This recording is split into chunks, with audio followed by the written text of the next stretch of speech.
एक बड़ी पुरानी कहावत है, कहते हैं हंस के बोले दुर्जन और छिप के रहे सियार, पंथ कहे इन दोनों से तुम रहियो होशियार। दुनिया में कुछ चीजें ऐसी हो रही हैं जो एकदम से लग रहा है जैसे पूरब नहीं बल्कि पश्चिम से सूर्य उग गया है। सबसे बड़ी बात, एक चौंकाने वाली बात, फ्रांस ने प्रतिबंध लगा दिया है इजराइल के ऊपर, और जब इजराइल ने पलटवार किया तो फ्रांस ने क्या कहा है, जानेंगे क्या है मामला। तो वहीं दूसरी तरफ मालदीव ने अब भारत को लेकर एक ऐसा फैसला लिया है जो चाइना को पसंद नहीं आएगा। पर क्या मालदीव अब दोस्त बन गया है या फिर भारत यहाँ एक्शन वाले मोड पर दिख रहा है। जियोपॉलिटिक्स में बहुत कुछ चल रहा है। हमेशा की तरह CIS न्यूज नेटवर्क के इस एपिसोड में जानने को मिलेगा बहुत कुछ। आइए जानते हैं इन खबरों को विस्तार से। ऐसा है कि एक समय था जब इजराइल के सपोर्ट में बहुत सारे देश थे, लेकिन आज के डेट में धीरे धीरे इजराइल से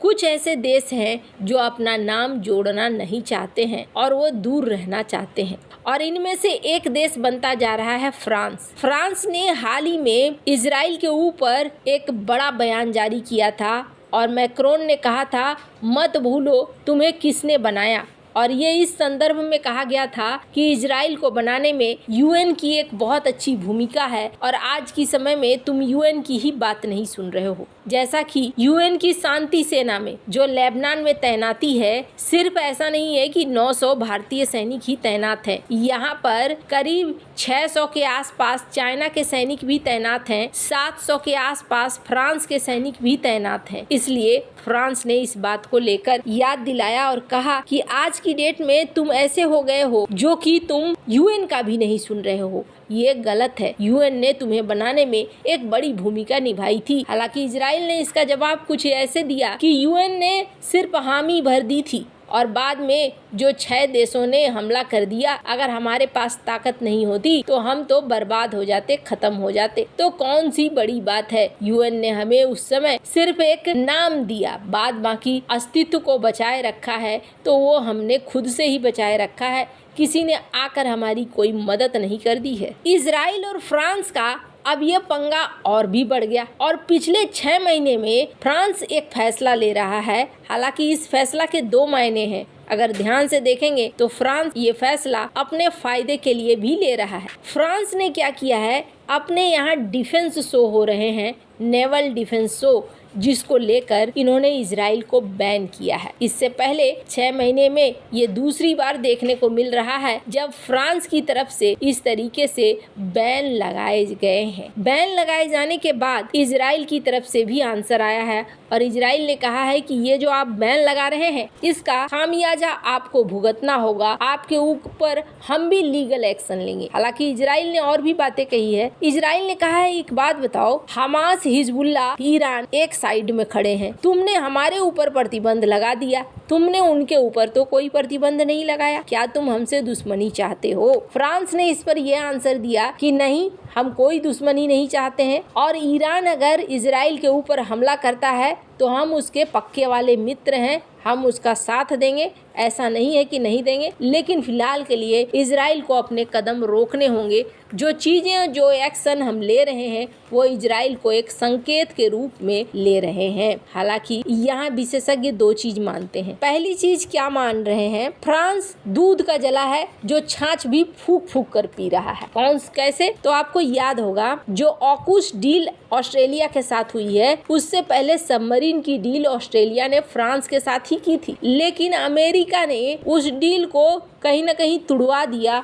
और तुड़वा कर उस डील के बदले में ऑकूस की संरचना की घोषणा कर दी गई, जो फ्रांस के लिए बहुत बड़ा झटका था। फ्रांस चाहता है, दुनिया में इस वक्त लड़ाइयाँ चल रही है, एक तीर से 2 निशाना साधा जाए। पहली बात, फ्रांस ने इजराइल को बैन करके दुनिया के सामने ये भी दिखलाया कि देखो जी, हम इजराइल के ऊपर एक्शन ले सकते हैं, यूरोपीय देश हैं फिर भी। और दूसरी तरफ फ्रांस चाहता है कि इजराइल के डिफेंस को कुछ जितने हद तक रोका जा सके उसे रोका जाए। अगर इस डिफेंस एक्सपो में इजराइल अपने हथियारों को प्रदर्शित करता है तो कहीं इस डिफेंस एक्सपो का लाभ उसे न मिल जाए। इजराइल के हथियारों की तो पूरी दुनिया दीवानी है जिस तरीके से इस छोटे से देश ने सब कुछ संभाल कर रखा हुआ है और अपने अस्तित्व को अपने हथियारों के बल पर बचाए रखा है। अब आगे चलकर देखना होगा कि इनके क्या नुकसान होते हैं, क्योंकि इजराइल अब लीगल एक्शन लेने पर उतर आया है। जहां एक तरफ ये सब कुछ चल रहा है, वहीं दूसरी तरफ स्क्रीन पे एक मैप देख रहे हैं और मैप में देख रहे हैं ये छोटा सा देश मालदीव। आखिरकार मालदीव में कई सारे घटनाक्रम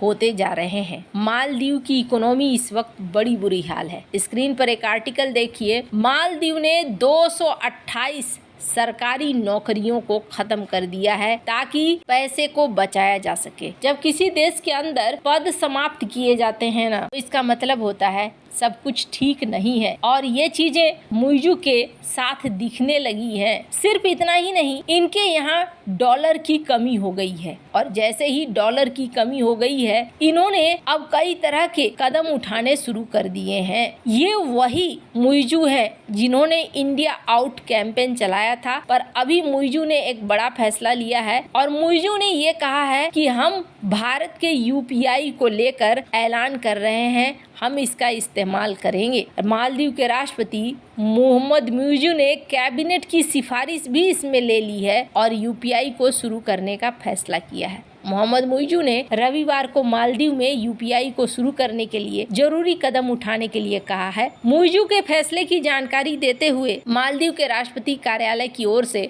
बयान जारी किया गया। इस फैसले से देश की अर्थव्यवस्था में बेहतरी आने की उम्मीद है। इससे फाइनेंशियल इंक्लूजन बढ़ने, वित्तीय लेन देन में आसान होने की बात कही जा रही है। हालांकि माना जा रहा है कि मुइजू कई चीजें चाह रहे हैं। वो चाह रहे हैं इसी के बहाने भारतीय व्यापार हो, इसी के बहाने भारतीय पर्यटक भी यहाँ आए और जब भारतीय पर्यटक यहाँ आए तो किसी तरह का कोई दिक्कत न हो। इसके लिए मुइजू ने एक कंसोर्टियम भी बनाया है, मतलब एक ऐसा संघ जो देखेगा मालदीव के बैंक, मालदीव के दूरसंचार कंपनी, ये सब कुछ कैसे यूपीआई के साथ मिलकर काम कर सकते हैं। हालांकि इसी साल अगस्त में भारत के विदेश मंत्री एस जयशंकर जब मालदीव पहुंचे थे, तब यूपीआई से जुड़े समझौते पर हस्ताक्षर हुआ था और इतनी जल्दी अब एक्शन वाले मोड पर भी मुइजू आ गए हैं। पर सवाल ये उठता है कि क्या मालदीव हमारा दोस्त हो गया है? एक बात तो साफ साफ है कि मुइजू ये जो कुछ भी कर रहे हैं मजबूरी में कर रहे हैं। इसका सबसे बड़ा एग्जाम्पल देखिए, पाकिस्तान के साथ इनके बड़े अच्छे कॉन्टेक्ट हैं। पाकिस्तान का सबसे बड़ा और सबसे प्रसिद्ध बैंक हबीब बैंक, जो कई सालों से मालदीव की राजधानी में काम कर रहा है। हबीब बैंक का रिकॉर्ड विवादास्पद रहा है। दुबई के खलीज टाइम्स की एक रिपोर्ट में कहा गया था कि अवैध धन हस्तांतरण में इसे निपटने के लिए बनाए गए कानूनों का उल्लंघन किया था। इस वजह से अमेरिका ने $225 मिलियन का जुर्माना भी लगाया था। जो स्थिति है, और मूडीज ने भी इनके देश की रेटिंग घटा दी है, सिर्फ इसी वजह से मुइजू थोड़ा सा आपको दिख रहे हैं भारत के प्रति नरम रवैया में। पर अच्छी बात यह है कि भारत को कूटनीतिक जीत मिल रही है। कोई न चाहते हुए भी अगर आपकी बात को मानने को तैयार है तो ये आपके लिए बड़ी जीत है। वैसे आपको क्या लगता है इन सब मामले में, आपकी क्या राय है? कमेंट कर जरूर बताएं। जल्द मिलते हैं अगले वीडियो में नई खबर के साथ।